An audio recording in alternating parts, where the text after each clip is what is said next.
Greetings, peeps! We are back. Glad to be here.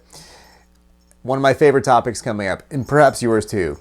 It's called Newton's Universal Law of Gravitation, and where we need to begin is taking a look back at some of Newton's laws of motion, such as the third law in particular, okay? So look back at Newton's third law of motion, which is the one that regards action-reaction force pairs. So you might remember a little tale about Len and I, and we were in this little battle, and it was not too devastating for me because I knew that physics was on my side in that any wallop on his behalf would be walloped back in return by me. So his fist, for example, collided with my face, my jaw in particular, and made this wonderful sound when that happened. Vronk.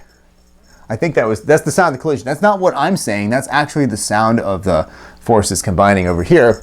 And so the fist of Len combines and collides with the jaw of Morad, and two objects interact in this collision. We have an action-reaction force pair.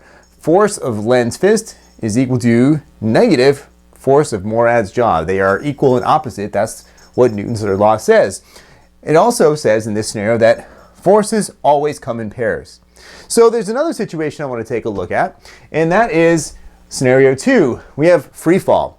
This is a medicine ball falling without the support of anything else. So it's just falling. You've dropped it from the roof or a desk or something like that, and it's falling, and there's no normal force. There's nothing else. Maybe there's a little bit of air resistance, but what we have here is the force of gravity, which is equal to mass times the acceleration due to gravity, g.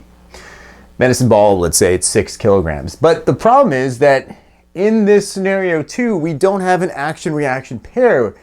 Is there only one force? Is this a violation of Newton's third law?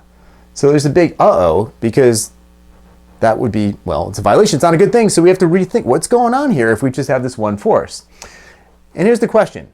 If forces always come in pairs, hey, what gives?